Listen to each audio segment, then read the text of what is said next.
Sad evo vidite da vidite kako izlazili su. Jao, ja nisam verovao da to bude. Da. Tek kad se isprska, onda vidite pravo stanje stvari, vidite kako su te tu. Ali smo, to što jesu, vidite. To će uginuti narednih sat, dva, problem isto boler ovdje, to će mi izlaziti jedno sat, jedan dan, dva, li ću staviti ove, kako se zove, one, paste, da, znači gela, i ovdje ćemo staviti, vidite koliko ih ima ovdje. Tako da u celoj toj priči... I tu pastu ne skidamo, a? Da, ali kažem u vašem slučaju nije mogla i pasta, nije samo mogla pasta, mora biti i prskanje i pasta. Jer prskanje je taj, da kažem, prvi inicijalni stupanj, a pasta je ono što je u bojleru ili u šporetu i tako dalje. Ovo će uginuti za narednih, da kažemo, pola sata. Već vidim kako se padaju. Pa pade, pa normalno vidite. Evo vidite već učinak.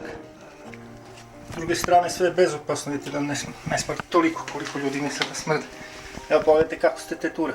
Znači to je taj učinak preparata. Preparat je na bazi dehidratacije, izvlači vodu iz insekata, jer biologija kaže ako insekat nema vode, onda dolazi do uginuća. Tako da je to s treće strane potpuno bezopasno po vas, vidite sami da ste sigurni. Sad ćemo staviti gela malo, tako da je to.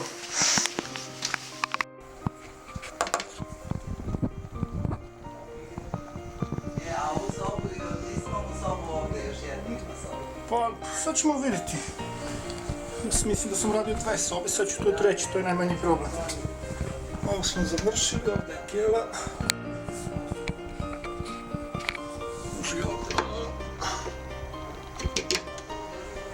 To je to.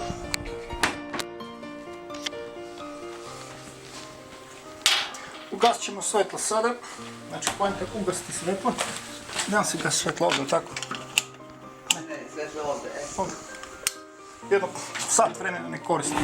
Za sat vremena doći, najnormalnije očistiti, usvjetiti, to je to. Ja mislim da i ovo nisam, sad ćemo raditi to. Nisam ovo prošao, ovo sam 10 odradio.